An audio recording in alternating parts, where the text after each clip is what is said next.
Ho ho buddies, welcome to Borderline Games. I am Gareth and this is Raging Loop episode 13. Last time, well it looks like we're actually going to be starting the feast again to pick another person to be sacrificed in the hope to catch the werewolves. Last time we had, I can't remember names at this point, but the man that's really big and strong, he was killed. And also the woman with the grey hair who's magic, we think. She's being weird in her cabin. Let's move on. So I've already told her my suspicions. I now had to hope she handled the feast well. So we've gone back to our room and been barricaded in. All that was left now was to get some nutrients to support my hard-working brain. Right? Oh, hang on. I see. So we're not back in our cabin yet. I'm sorry I couldn't prepare anything better. She ladled what appeared to be rice gruel from the large pot. It was a thick white soup with vegetables, rice, and something brown inside. Game meat? Is it fermented? Yes. The fresh meat was spoiled. Jimmy-chan. I whispered to her. What do we do? What do you want to do?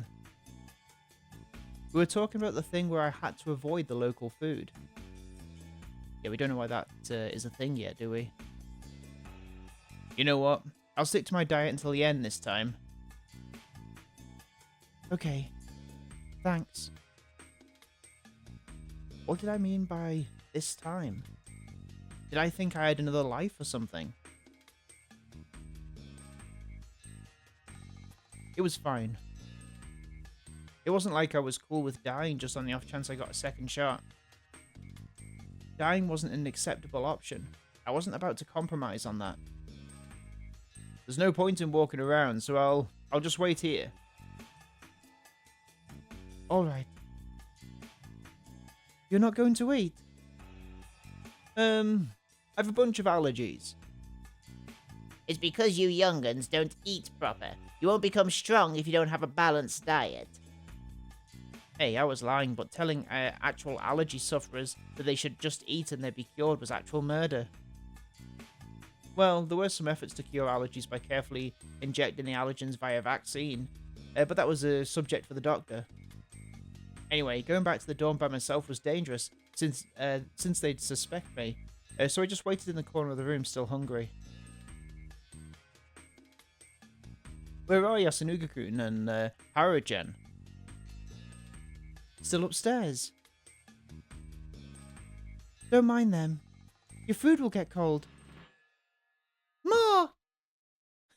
I'll go call them. I went up the stairs and when I reached the second floor, I stopped for a moment. I heard some rustling. Was it possible they'd gotten that intimate in just a few minutes? Was I about to ruin the mood? Well, food was important too, so I said, to get their attention, and slowly went up, making sure I was loud enough for them to hear me coming. It's lunchtime. Oh, Yasunuga-kun?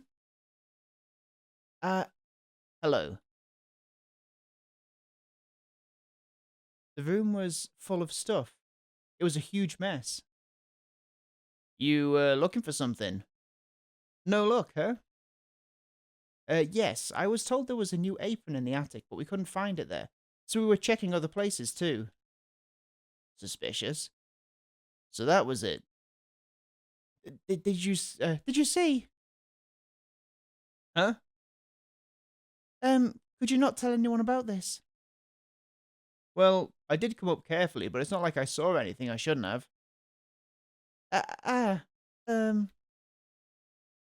Were you going at it? It's a bit, What are you saying? I'm kidding. I know you wouldn't do something like that at a time like this.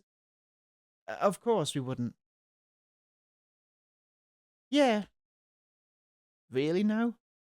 I was still kind of worried. I feel like this is, something else is going on here. Anyway, why not take a break and get some food? They didn't argue as we prepared to go back. There was a loud noise from downstairs. What? Yasunuga-kun and I looked at each other, then ran out the room without saying a word.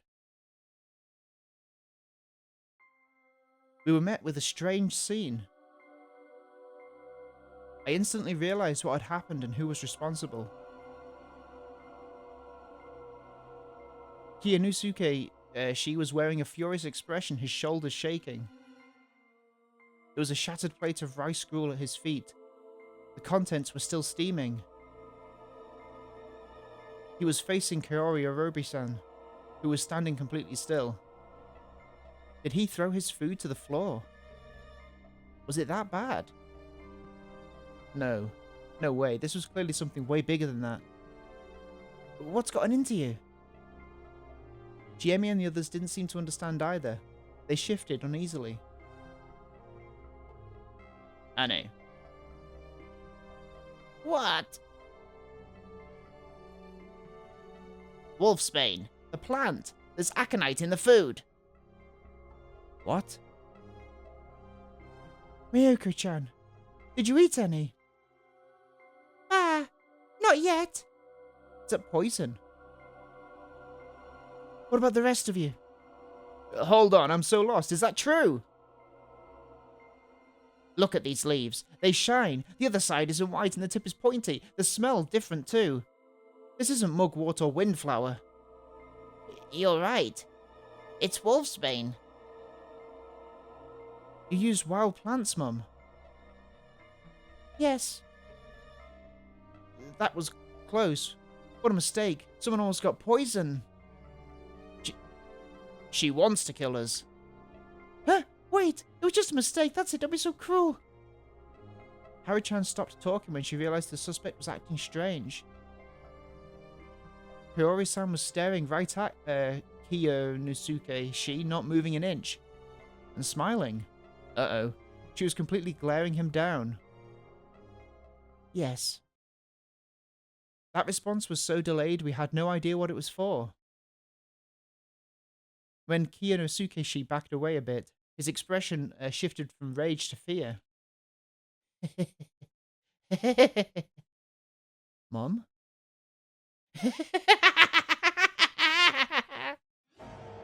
You should all die! As she stood there wailing madly. She brandished a knife. She was hardly moving quickly. But the sight of the blade had stunted our reflexes. I'd seen some bizarre corpses here. I'd bore witness to what pure malice could do.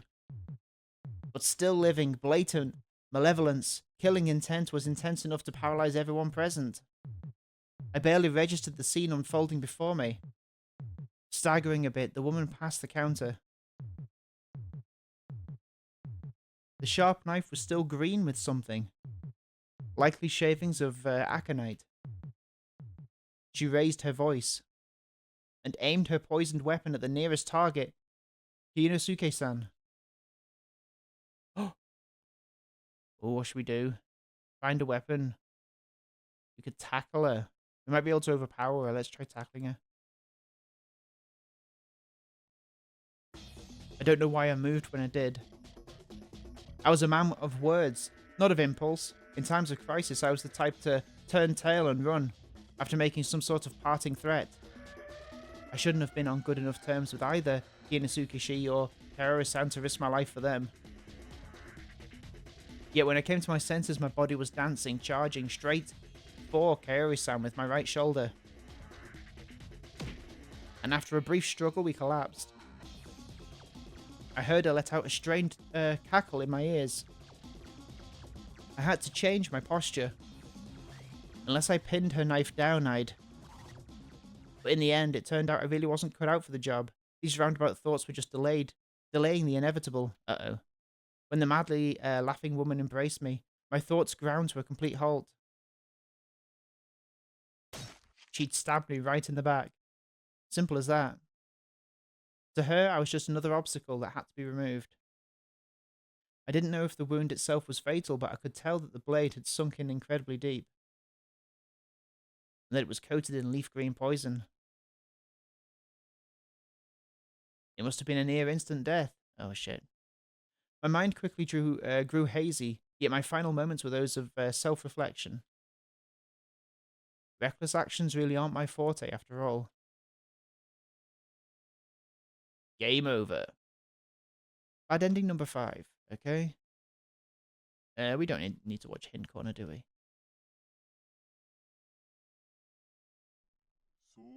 Guess it was just a dream, right? Okay, so let's do the other.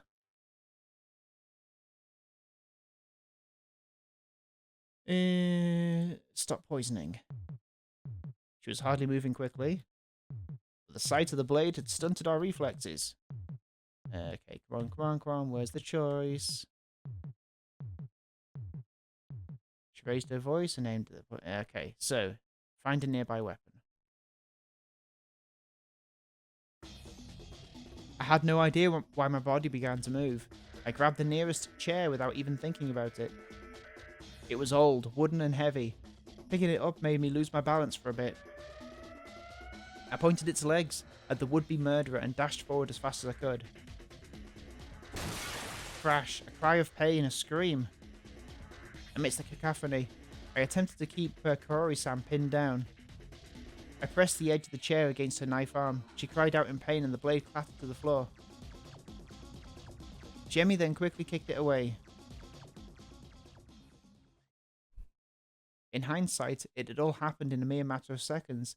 In fact, tying her up was way harder, what with her foaming at the mouth and struggling. In the end, we bound her limbs and gagged her to silence, her bloodthirsty screams. With that done, we had no choice but to face reality. I know I'm probably not the best person to ask, but what do you even do about this? 6 of us stood in the mists, right outside the dining hall. Kaori-san was locked inside. Ah! She's also become a Yabito. No, that can't be. She's just not feeling well. I guess she was really pushing herself. Of course she was. You have any idea how important Yoshisugu was to her? He was foolish, short-tempered, and annoying, but... No, that's exactly why she treasured him so much. She often said that he was as reckless as his father. I'll take responsibility and calm her down myself. Please forgive her for this. We should decide this at the feast. Please, wait. This is a personal outburst that has nothing to do with the feast. Keep her out of it. How can you be so certain? She might have succumbed to the corruption. Misato-san. Everything in the mists has to be decided at the feast. Breaking that law risks falling victim to the corruption. That's true. Very well. Let's go. No. Yasunuga-kun should be killed. I won't let that happen. Fusaishi-san, please look after her. Not gonna lock me up again? No one replied. Apparently it didn't matter anymore. Chiemi-chan. She was making the same face she did whenever she talked about God. I knew this would happen. Strangely enough, there was emotion in her eyes. I could see 90% resignation and 10% fear. Watching me until she finally passed out of sight, she followed the others toward the hall. She was like walking backwards. Where's the sake? Can't we just skip that part? The cleansing is important. Here you go, Nasato-sama. Thank you. That hits the spot. You too, Shi-chan. Yasukan. You just take a lick.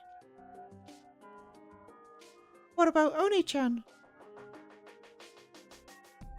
Uematsu-sama can't be here anymore. Ah. I'll look after this girl. What's the point? Shiene, get a grip. Then let's begin. I vote to hang Madame Oribe. Oribe. For what reason? She's dangerous. In that case, I'll vote for Rikako Uematsu-san for the same reason. What about the rest? This is a temporary vote for now. Say what you think. I think we should hang both. Doesn't really matter what order. I can't think straight right now. We should hang Rikako Uematsu. We can at least talk to Karari-san, but Rikako Uematsu is a mad beast. What about you, child? They're eating Oni-chan. What's that supposed to mean? Listen, if you want to protect Rikako-san, then vote to hang Karari Oribe. Karari. Bah! She won't understand. 3 didn't vote, and the 3 who did are in favour of hanging Uematsu-san. It's decided. This is absurd. Is this how you repay her for moving here and working so hard on our behalf? Aye. Hear me out, will you? My mum is just a bit out of it right now.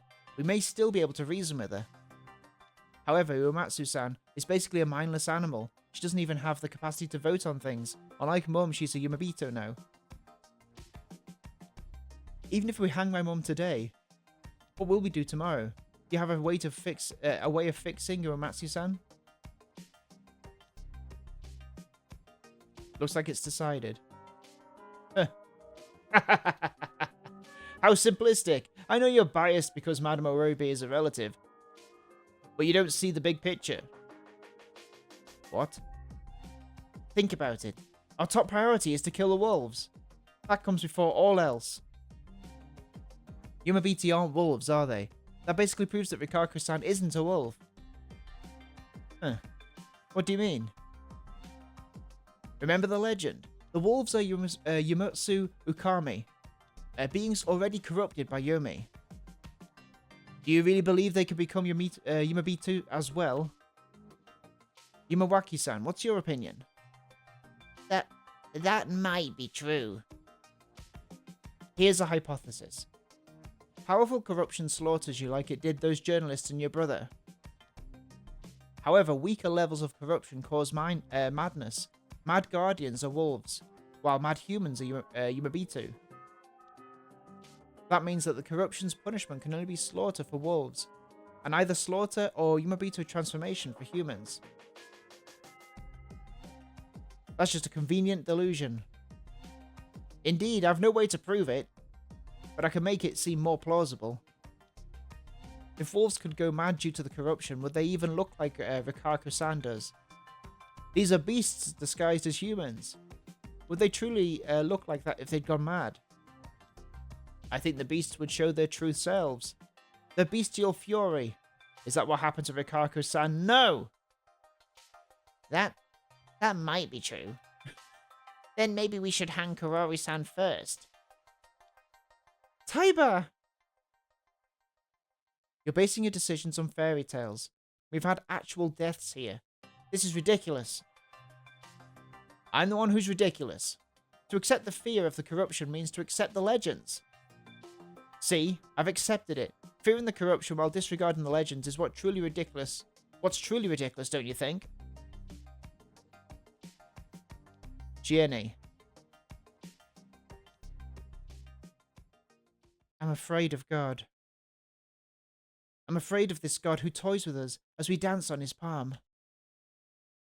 What are you saying? Regardless of... No, because of that. We need to fight back against our fears. For that we need weapons. Haruaki-san. Huh? Why him?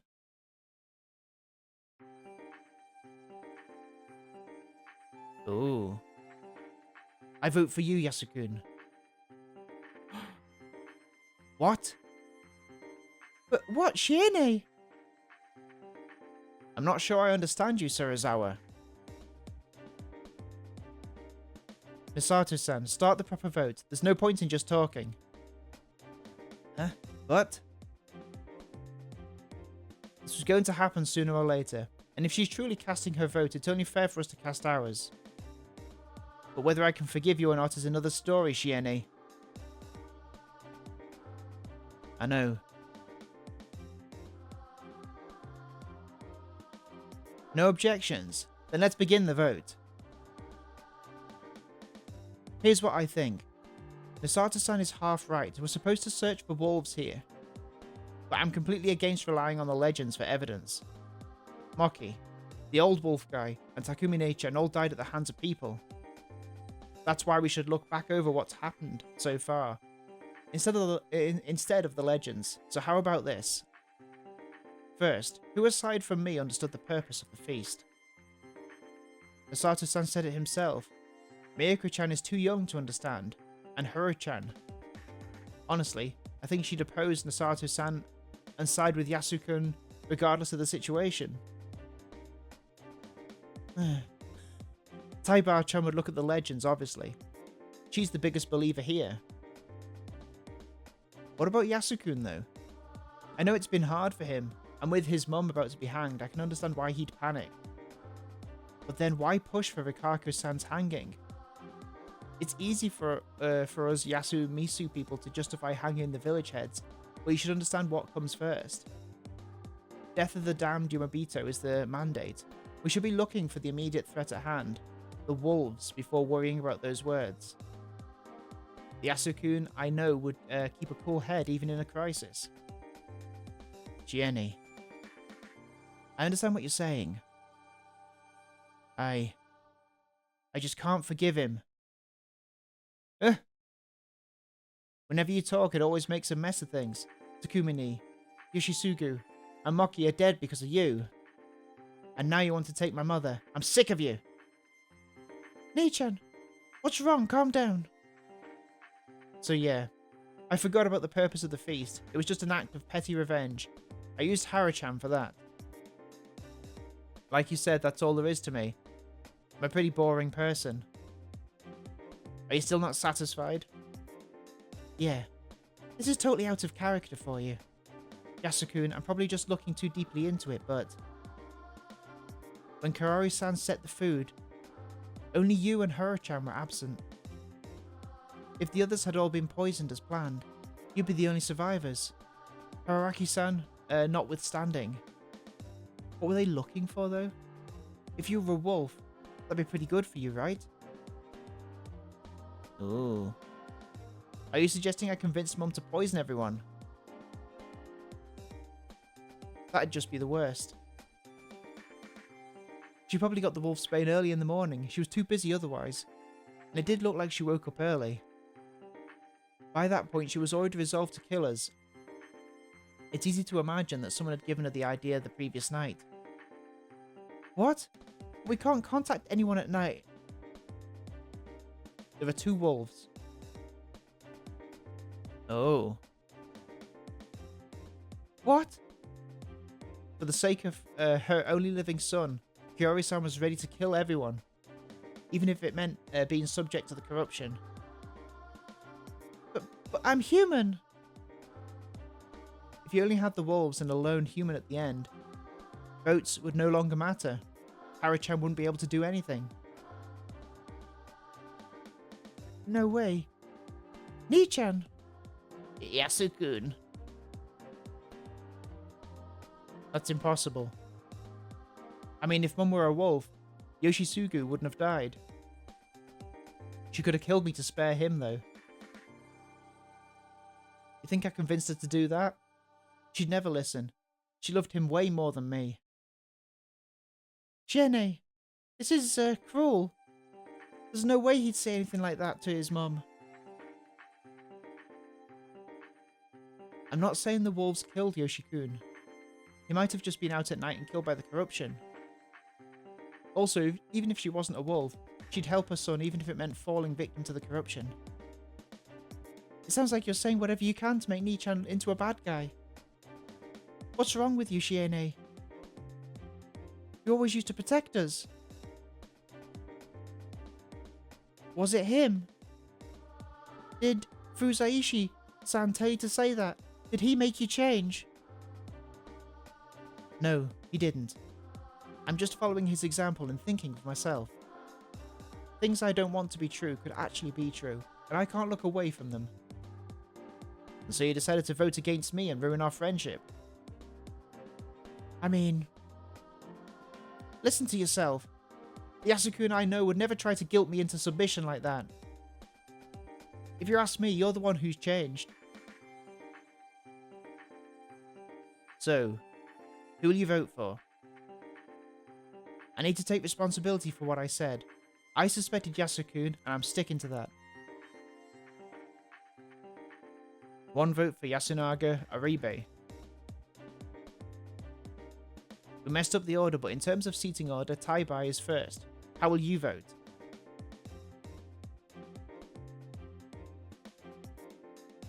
I'll vote for Karori-san. I don't think Uematsu Sama is a wolf. What about you, Nasato-san? So now you're being respectful. My answer doesn't change. In fact, Serizawa's words made me all the more certain. Yasunaga Aribe, in all honesty, your current attitude makes it hard to believe you're a wolf. But it is likely your mother is. 1 vote for Karari Aribe. What about you, Yasunaga Aribe? I'm still voting for Rikako Uematsu-san.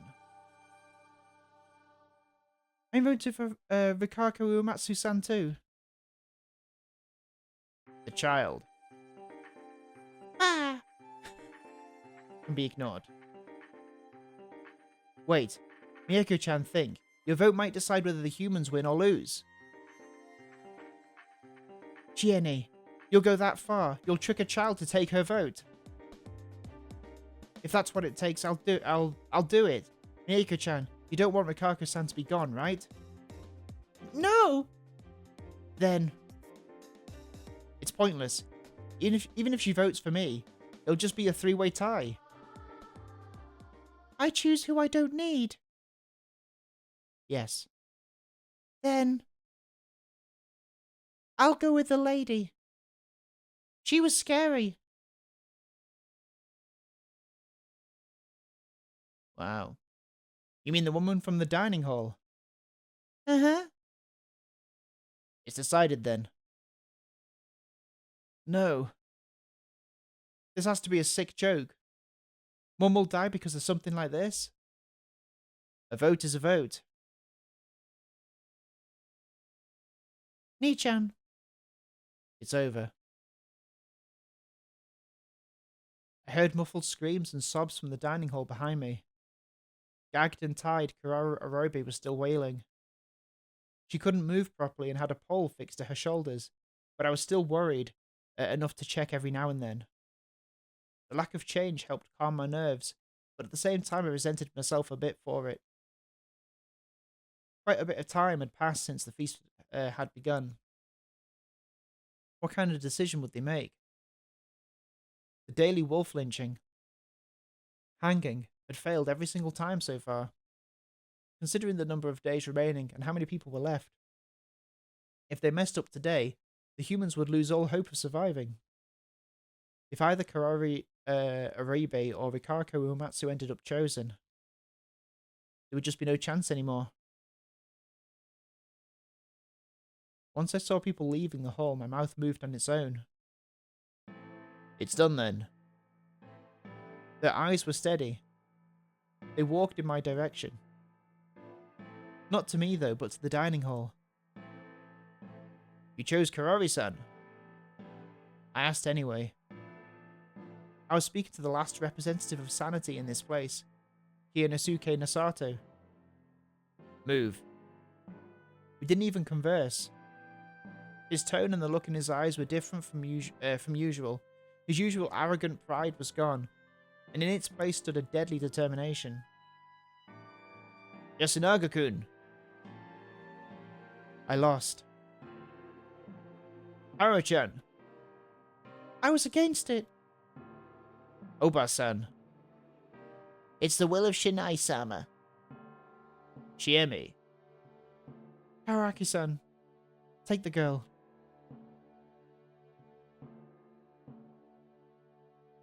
Mieko was at the rear of the group. Somewhat hesitantly, she walked up to me. I moved aside to let them pass. They all entered the dining hall and dragged out the victim. The ones holding the ropes and doing the dragging were Kiyonosuke Nasato and Shiemi Sarazawa. Following behind was Tai Yamawaka, prodding her onward with a bamboo broom. Stop. As his mother cried out in pain, Yasunaga Arebe followed the group, hand in hand with Haru Makishima. Stop them. Haru Makishima was bawling. Yasunaga Arebe was shaking, not even trying to hide his sobs. His face was warped in anguish. Someone! As the group faded away, the gag fell out and the victim's voice grew loud. Not a scrap of reason remained, only raw terror. Or perhaps madness. Oh. Please. Someone.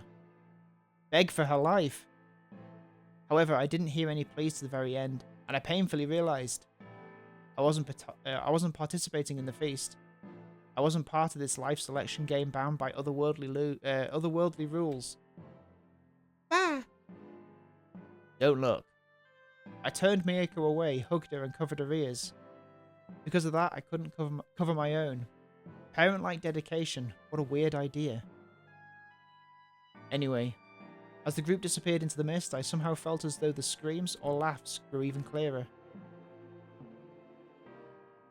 I was subjected to this illusion until the very end.